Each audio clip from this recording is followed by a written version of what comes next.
Kalau kita udah IPO, pertanggungjawabannya kan lebih banyak, compliance-nya lebih banyak. Jadi kita sih melihatnya nih IPO tadi masih di bagian yang governance-nya dulu. IPO itu kita bisa mengemphasize governance lebih maju lagi. Kita percaya dengan governance yang kuat di bisnis itu lebih sustainable untuk company kita sendiri. Jadi kita itu di Fore ada program. Program internal namanya Fore Grindmaster. Di sana mereka di-empower untuk meng-create produk-produk berdasarkan imajinasinya mereka. Gitu.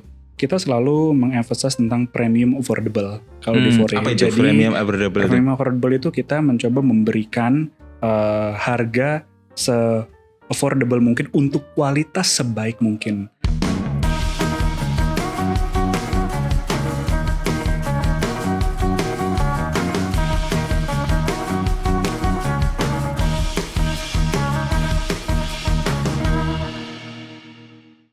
Siapin kopi kalian, kita ngomongin kopi bareng Don Juan sekarang ini dengan salah satu brand ternama lah karena memang tahun lalu membuat sensasi yang luar biasa menurut saya bareng Fore Coffee. Bener nggak Mas Fahmi saya nyebutnya Fore ya? Fore. Ya, ini ada Mas Fahmi Rahmatullah. Kalau pakai Mas Fahmi Rahmatullah saya ingat pamretnya berita1.com. Sukri Rahmatullah. Tapi sekarang dengan Mas Fahmi Rahmatullah, Direktur Strategi Fore Cafe. Apa kabar Mas? Baik, makasih. Udah minum kopi Mas? Udah. Penggemar kopi nggak? Jangan-jangan orang Fore tapi nggak suka minum kopi? Suka Hampir tiap hari. Hampir tiap hari? Tapi Americano. Americano? Oh sama. Gitu. Kalau Americano saya sukanya yang Mas, yang Arabica. Kalau Robusta, kalau Americano, bener nggak Mas? Iya tergantung orangnya. Tergantung orangnya ya. Saya juga sukanya yang Arabica. Arabica kan? Ya beansnya yang Arabica. Mas, kalau berbicara Fore tahun lalu kan menurut saya memberikan gebrakan yang luar biasa. Kebetulan salah satu konsultan Fore itu teman saya. Jadi saya kemarin kontak teman saya. Nggak usah sebutin nanti teman saya gede kepalanya nanti. Tapi cukup strategis dan saya ngobrol kenapa harus IPO dan semuanya. Apa keinginannya dan saya ngincer Fore ini ajak ke Cuan Iki sama Don Juan ini Mas. Moga-moga nanti kalau inspirasinya Fore ini bisa membuat cuan-cuan bagi orang yang pingin bisnis kopi. Sorry Mas, ini buntutnya nandal terus gitu loh. Karena harus pakai belangkon katanya Don Juan. Alasan IPO Mas, Fore. Kenapa? Apa nyari duit di bank sudah nggak bisa atau gimana? Alasan IPO kenapa sih Mas? Iya, jadi salah satu alasan kita IPO itu kita melihatnya long term plan-nya. Jadi kita melihat dengan kita melakukan IPO itu kita bisa mengemphasize governance lebih maju lagi, lebih kuat lagi. Kita percaya dengan governance yang kuat di bisnis itu lebih sustainable untuk company kita sendiri. Itu salah satu key point dari IPO itu sendiri. Tidak menutup juga kita juga membutuhkan dana untuk expand lebih lanjut, terutama di Indonesia, karena dari number of store-nya kita sendiri itu masih lumayan sedikit jika dibandingkan dengan beberapa brand lain, sedangkan pangsa pasar marketnya masih besar. Artinya kalau dengan IPO itu menunjukkan keseriusan dari Fore bahwa ini bisnis akan terus berjalan sampai ke depan dan sustain sampai ke depan. Betul, itu salah satu bentuk komitmen kita kalau kita itu serius untuk bisnis ini, untuk long term plan-nya. Karena seperti Don Juan yang tahu sendiri kalau kita udah IPO, pertanggungjawabannya kan lebih banyak, compliance-nya lebih banyak. Nah, itulah bentuk salah satu answer kita untuk kalau kita serius untuk di sini long term. Iya, kalau mungkin teman-teman nggak tahu kalau IPO itu ngambil duit dari masyarakat, kenapa tadi dibilang governance-nya harus bagus karena harus report duitnya. Itu lumrah lah. Ketika kalian invest di teman kalian harus report uangnya dipakai untuk apa, hasilnya seperti apa, rugi atau laba. Itu maksudnya seperti itu. Nah, kalau sudah itu berarti kan seriusnya luar biasa ini Fore. Mas, tahun 2018 kan mulai berdiri. Betul, Agustus 2018. Alasannya apa Mas waktu itu bisnis kopi? Jadi konteksnya pada waktu itu di negara lain, negara China, itu Luckin Coffee lagi naik banget. Oh gitu? Pada waktu itu, iya.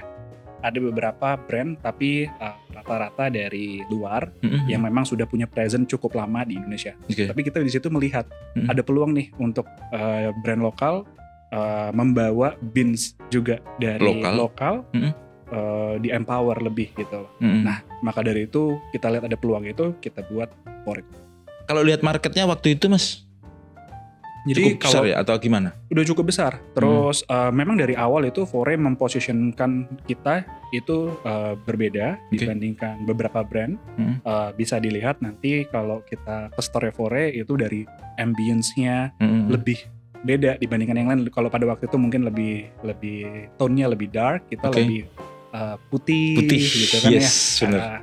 Terus hijau, terus jadi memang targetnya memang dibuat berbeda dibanding yang lain.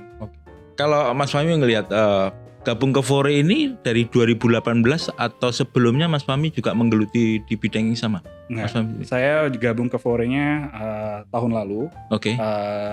Jadi sebelumnya belum di F&B, saya background-nya di investment. Investment? Iya. Oh makanya terus Mas Fahmi masuk terus IPO ya Mas ya? Salah satu strateginya gitu kan? Hal yang lumrah dong, sebuah perusahaan kan? Kita melihat beberapa peluang lah. Oke. Tapi kalau Mas Fahmi ngelihat sebelum ke Fore, kita ngomong secara makro dulu. Sejak kapan sih industri kafe di Indonesia mulai tumbuh? Sebenarnya bisnis kafe sendiri itu udah selalu ada dari lama ya Pak ya. Dengan di kita terutama bisnis kopi itu mulai meningkat lumayan drastis itu sekitar 2016-2017an pada waktu itu gitu. Kalau diingat pada waktu itu lumayan banyak lokal brand yang sedang disorot karena mengeluarkan inovasi-inovasi yang menarik ya. Kalau dulu kan kita tahu kalau kopi misalnya kopinya tubruk atau kopi sama misalnya creamer. Nah, yang pada zaman-zaman itu dikeluarkanlah menu-menu dengan campuran-campuran yang baru. Misalnya waktu itu yang terkenal misalnya dengan kopi ditambah gula aren kayak gitu. Nah, dari situlah mulai bisnis chain kopi itu mulai makin menjadi katalis waktu itu, jadi makin banyak. Kalau melihat 10 atau 5-10 tahun yang lalu, ini artinya sebenarnya bisnis yang cukup menjanjikan. Ditambah lagi Fore sekarang IPO dan semuanya, artinya melihat 10 tahun ke depan itu cukup menjanjikan bisnis ini. Betul, kita melihat peluang di Indonesia itu masih sangat menjanjikan, terutama di Tier 2 dan Tier 3 cities di Indonesia. Tier 2 dan Tier 3? Iya. Itu artinya ada kejenuhan di Tier 1? Enggak juga, jadi di Tier 1 itu kita sudah memiliki beberapa store, tapi penetrasi di Tier 2 dan Tier 3-nya kita itu masih belum tinggi. Therefore kita pengen tambahin lebih banyak di sana. Karena memang marketnya di Tier 2, terlepas dari Fore mungkin belum banyak penetrasi di Tier 2 dan Tier 3. Apakah memang untuk model bisnisnya dari Fore ini memang sudah fit dengan yang Tier 2, Tier 3? Sudah. Jadi kalau di Fore itu kan kita model format store-nya itu kan ada 3. Jadi ada yang kita sebut satellite itu kurang lebih sampai 100 meter. Kalau yang medium itu 100 sampai 200. Terus flagship itu 200 sampai 300. 100 itu masih 100 meter persegi? Betul. Nah itu kalau kita banyakan kan yang di medium. Nah itu rata-rata tuh banyak seating areanya. Nah jadi kalau di hubungannya ke Tier 2 dan Tier 3 itu waktu customer kita datang ke Tier 2 dan di Tier 3 itu mereka bisa duduk bareng sama family, sama teman. Jadi ada tempat destinasi baru untuk mereka ngobrol segala macam dan yang nyaman. Karena kita juga emphasize store-nya kita untuk membuat senyaman mungkin, sebaik mungkin. Tadi cozy, warnanya juga enak, nyaman, dingin, bersih, wifi juga bagus gitu.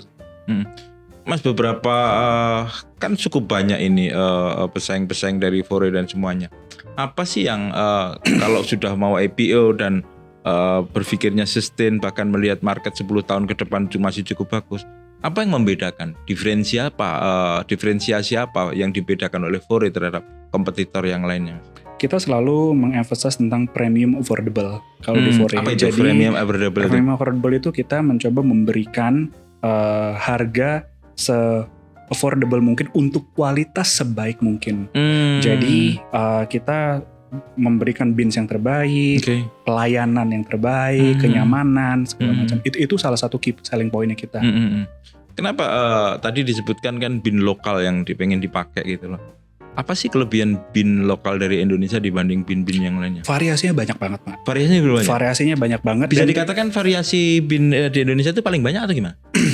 Kalau paling banyak sih mungkin nggak juga ya Pak Nggak juga ya. Cuman untuk brand kita itu kombinasinya itu paling cocok untuk resep-resepnya kita gitu. Jadi campuran-campuran dari Bali, dari Toraja itu cocok kalau untuk di minuman-minuman kita gitu. Mas kalau berarti kerjasama dengan petani-petani kopi di Indonesia di daerah yang paling banyak daerah mana aja? Kita sekarang nggak langsung direct sama petani, karena dengan jumlah yang kita butuhkan itu secara logistik cost-nya belum masuk hitungannya. Jadi kita bekerja sama beberapa supplier yang mengambil dari petani-petani tadi. Tapi request khusus dong kopi sejenis apa dan apa? Oh iya, kita pakai ada Arabica, ada Robusta juga kita juga pakai. Nggak riskan yang kayak gitu Mas ketika tidak bisa menguasai langsung supply chain gitu? Untuk sekarang itu lebih masuk akal untuk kita melakukannya dengan bekerja sama supplier dulu. Tapi tidak menutup kemungkinan ke depannya kita bisa juga bekerja sama langsung dari petani. Walaupun misalnya mungkin belum 100% ngambil di sana, baru sebagian gitu. Gitu ya. Artinya masih menggunakan supplier. Mas boleh tahu kebutuhan dari Fore itu berapa besar biji kopi dalam sebulan? Lumayan banyak Pak, tontonannya gede sih sebenarnya. Tontonannya gede ya? Iya, kita karena kan store-nya sekarang juga sudah lebih dari 230, terus tiap bulan juga kita masih tambahin terus. Jadi terus meningkat sih kebutuhannya dari kita. 230 itu banyak di tier 1 berarti sekarang? Kita splitnya sih sekarang udah mendekatin sekitar mungkin 40-50, 40-60, 50-50 gitu. Cuman presence di tier 2, tier 3 tadi density-nya tuh belum dapet. Nah itu kita pengen coba dapetin. Mas mungkin pemirsa pengen tahu tier 2, tier 3 itu kota yang definisinya seperti apa? Kalau di Fore Coffee itu kita internalnya kita memakai tier 2 itu tuh yang selain dari Jakarta, Bandung, Medan, Surabaya. Jadi ibu kota provinsi dari tiap-tiap kota provinsi. Kalau tier 3 itu selain kota itu. Berarti kayak Semarang gitu masuk tier 2 ya? Yes. Palembang tier 2? Makassar masih tier 2? Kalau tier 3 second city setelah itu ya? Klaten, Solo itu masih tier 2. Jadi tapi kualitasnya sama kan Mas? Sama.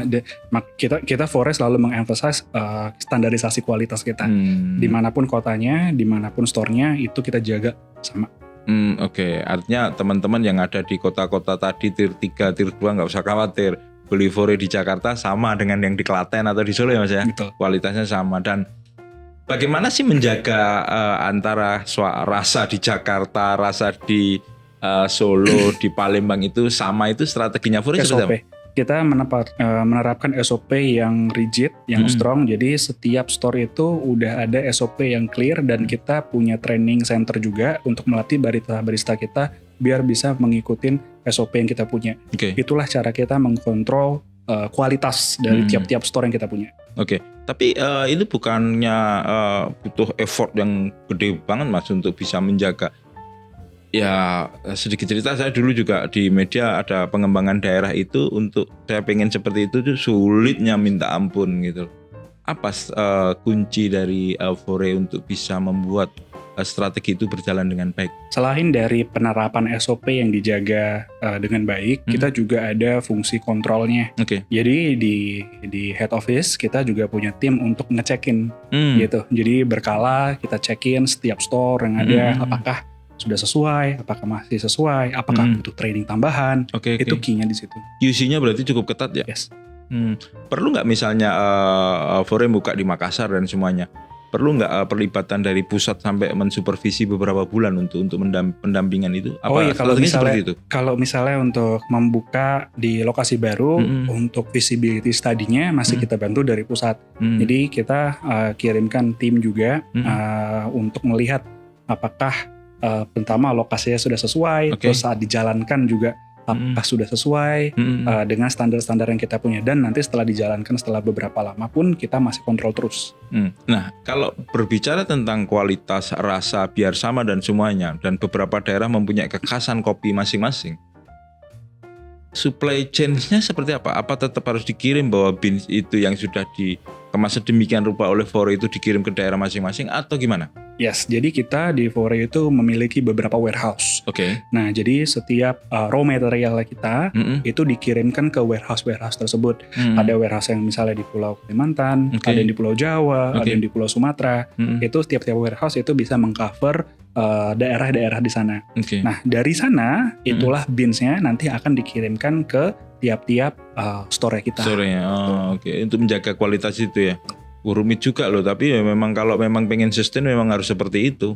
Dan saya selalu ingat bahwa bisnis itu yang dijual itu sebenarnya value-nya. Ketika value-nya itu dapat sustain, lo tinggal ngambil cuannya bro.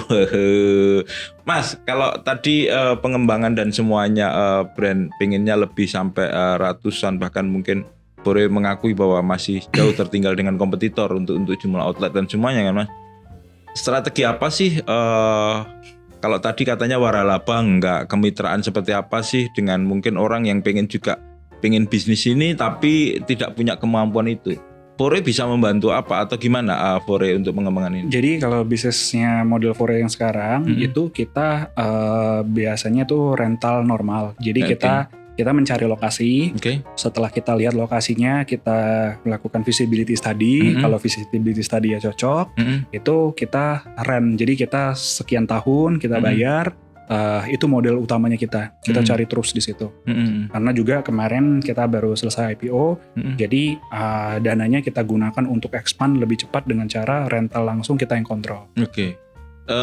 Artinya ke depan berarti dimiliki sendiri oleh Fore ya? Iya, Fore memang udah dari dulu selalu mengemphasize untuk dimiliki sendiri. Cuman sekarang dengan adanya uang tambahan dari IPO ini, kita bisa lebih cepat lagi membuka store-nya. Termasuk sebelum IPO memang model bisnisnya seperti itu, Mas? Di model IPO, sebelum IPO juga kita sebenarnya ada model yang lain. Pada waktu itu kita masih jalan sebenarnya sampai sekarang. Itu rental revenue sharing model. Cuman ini lebih banyakannya itu sama mall gitu. Jadi basically kita bagi hasil lah untuk menggantikan sewanya gitu. Itu tetap masih berjalan sampai sekarang. Cuman ya tadi balik lagi kita mengemphasize-nya untuk di sekarang ini kalau bisa kita sewa, ya udah sewa dulu. Sewa aja gitu ya. Kelebihan dan kekurangannya apa Mas bisnis dibanding misalnya waralaba atau apa sehingga penetrasinya akan lebih ketat kelebihan semuanya? Kita bisnis model itu ada plus minusnya. Cuman kalau di bisnis modelnya kita yang selalu kita coba tekankan dengan kontrol langsung, dengan memiliki langsung kita mencoba untuk menjaga kualitasnya itu dengan sebaik mungkin. Karena tadi kita yang manage sendiri, kita yang kontrol sendiri, kita semuanya melakukan itu sendiri gitu. Kita melihat itu salah satu key point-nya kita juga untuk memberikan kualitas yang sama, standarisasinya sama di tiap-tiap produk yang ada. Berarti sentralis banget ya Mas ya? Iya, sentralis banget ya untuk strategi standar pelayanan dan semuanya itu memang sama semuanya yang pengennya. Itu waktu IPO kok bisa oversubscribe banyak banget apa Mas strateginya Mas? Iya, jadi diolah-olah macam-macam tuh Mas. Beberapa faktor ya pada Mas Fahmi melihatnya apa? Karena memang ini mungkin euforia dari pasar ataupun investor yang pengen melihat, wih surprise juga ini, nyoba deh naruh uangku di bisnis kopi dan semuanya. Apa kalau melihat? Ada beberapa faktor. Salah satunya ya market yang memang ada marketnya gitu loh. Marketnya masih bertumbuh, jadi peluangnya itu masih besar. Terus ditambah lagi kita itu salah satu brand kopi yang fokusnya di satu brand pada waktu itu yang sudah melantai dahulu. Sebelumnya yang benar-benar fokusnya di kopi sendiri itu belum ada gitu. Jadi ada peluang di situ juga gitu. Jadi antara kita melihat ada peluang di market yang masih bertumbuh, terus kita brandnya juga sudah lumayan dikenal, jadi orang mungkin makin tertarik gitu ya untuk invest ke kita. Mas Fahmi, kalau Mas Fahmi kan cukup dipercaya di Fore untuk memikirkan strategi ke depan dan semuanya, tentu akan memikirkan resiko dan semuanya terhadap bisnis ini.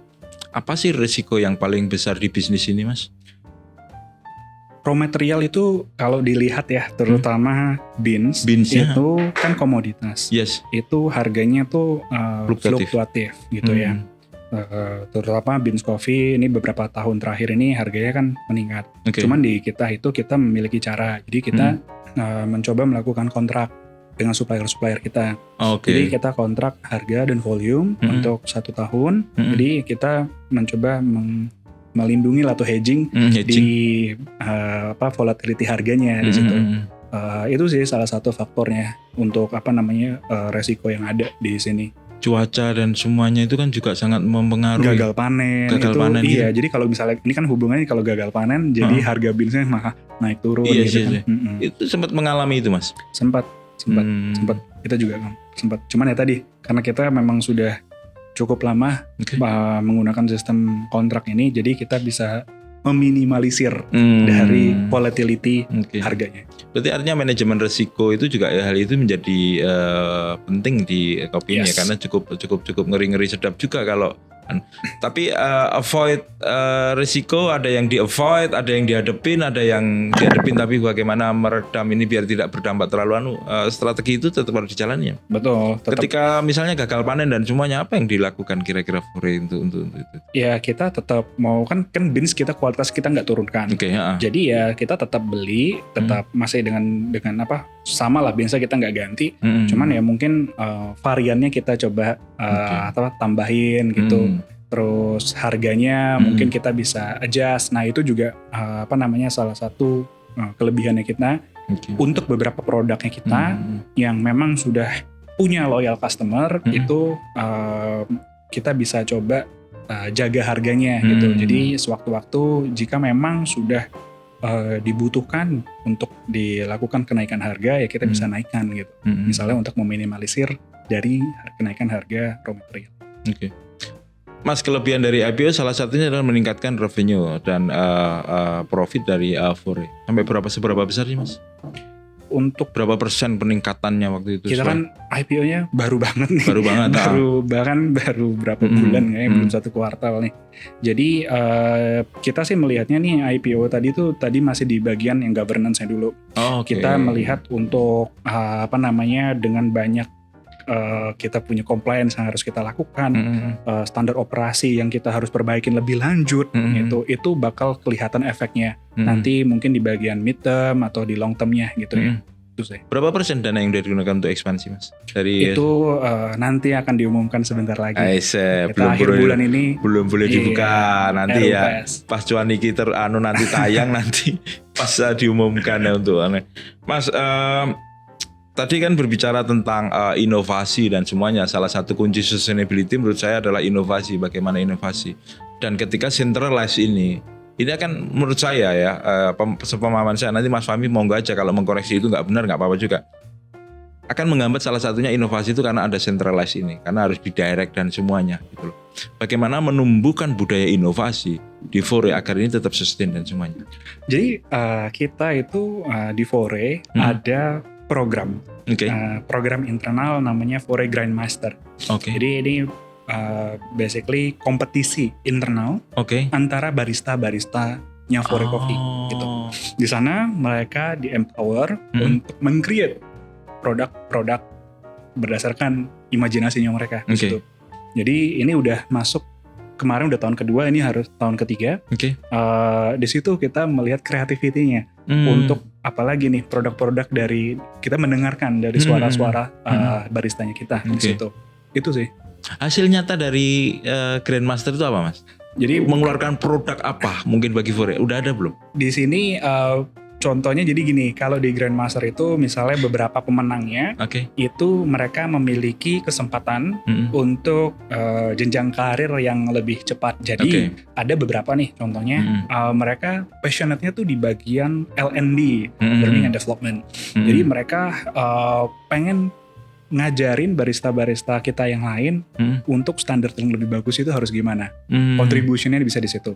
Atau ada beberapa barista yang pengen tertariknya misalnya untuk di bagian marketing, karena mereka misalnya melihat atau mendengar dari konsumen langsung kira-kira yang works itu bagaimana. Nah, jadi contribution-nya bisa berbagai bentuknya, nggak cuma selalu dari produknya langsung. Mas, berbicara tentang inovasi tadi, inovasinya tadi kan melakukan Grandmaster dan semuanya. Tentu ada harapannya, ada inovasi-inovasi baru agar ini memberikan, kalau market tuh ketika naik turun gini, dulu kalau belajar tentang manajemen tuh harus tendang dulu dengan inovasi, naik lagi gitu. Ada nggak sih inovasi-inovasi tadi Grandmaster mungkin yang dilakukan oleh Fore masuk ke tahun ketiga ini yang benar-benar bisa menghasilkan produk yang menghasilkan menambah value dari Fore? Iya, jadi kita tetap selalu mengkurasi ide-ide yang dari barista-barista kita tadi. Kalau memang sudah mencapai titik yang sesuai secara keekonomian, terus secara logistik wise-nya juga bisa dilakukan, pasti langsung kita lakukan sih. Gitu. Ada target-target nggak setiap tahun harus mengeluarkan inovasi atau produk baru agar? Dari Fore sendiri itu kita mencoba setiap tahun mengeluarkan 9 sampai 12 SKU baru. Jadi varian-varian minuman baru. Jadi kurang lebih per 3 bulan kita coba keluarin 2 sampai 3 lah yang baru-baru gitu. Tapi semua nggak sukses dong Mas. Ada yang mungkin fail, ada yang benar. Jadi kita sebutnya itu seasonal. Jadi kita kalau nanti kan kita R&D-nya tiap hari nih. Tim R&D itu selalu melakukan test trial, benchmarking, terus membuat produk. Jadi terus dilakukan. Jadi kita punya yang namanya seasonal tadi. Jadi seasonal itu sementara. Nah, jadi ya tadi minuman-minuman baru ini kita jual untuk di sementara waktu, terus nanti dari 3 bulan kita sambil kita lihat nih performance-nya. Kalau memang performance-nya bagus sekali, ya kita bisa buat itu permanen gitu. Contohnya nyatanya itu salah satu produk yang sekarang paling top di kita itu disebutnya butterscotch sisa latte. Itu dulu dari seasonal awalnya, terus benar-benar sukses sekali. Akhirnya kita jadikan itu permanen. Artinya inovasi itu terus didorong ya? Karena salah satu kunci sustainnya adalah inovasi terus kan? Betul. Kita tetap harus mengeluarkan produk-produk baru yang disukain sama customer-customer kita. Makanya itu kita rutin melakukan benchmarking. Kita tim R&D-nya selalu membuat produk-produk trial error. Dan kita rutin juga mengeluarkan produk-produk tadi seasonal tadi. Biar selalu ada varian baru untuk customer kita. Mas Fahmi berkaitan dengan ini sistem penjualannya. Saya lihat ada yang online, ada yang offline. Itu seperti apa sih Mas? Cara-cara jualannya? Jadi kalau di Fore itu kita simpelnya ada 2. Jadi yang datang langsung ke toko atau walk-in itu offline. Terus yang kedua tadi yang online tadi. Online-nya itu kalau di kita juga ada pembagiannya. Kalau kita kan ada yang pakai internal apps-nya kita. Dan satu lagi yang kita kerjasama sama third party agregator gitu marketplace dan semuanya ya. Itu. Ya kalau di Fore itu kita lumayan rata contribution-nya. Jadi kalau untuk yang dari offline atau walk-in tadi itu 30-40%. Terus sisanya tadi kebagi antara apps-nya kita sendiri dan yang satu lagi tadi dari third party agregator ini. Pertanyaannya, kenapa harus pakai bikin sendiri? Bukankah sekarang banyak marketplace yang bisa aja kerjasama dan semuanya? Data. Jadi kalau kita memiliki data is new oil sendiri, itu kita memiliki data tentang customer kita bisa coba customize. Jadi apa yang mereka suka, kebiasaannya bagaimana. Jadi kita bisa mencoba untuk customize misalnya dari promotionnya, terus produknya itu sendiri, apa yang mereka paling sukain. Sekarang yang aktif di aplikasinya untuk Fore sendiri berapa banyak Mas? Cukup banyak. Kita ada yang download itu sudah lebih dari 1 juta.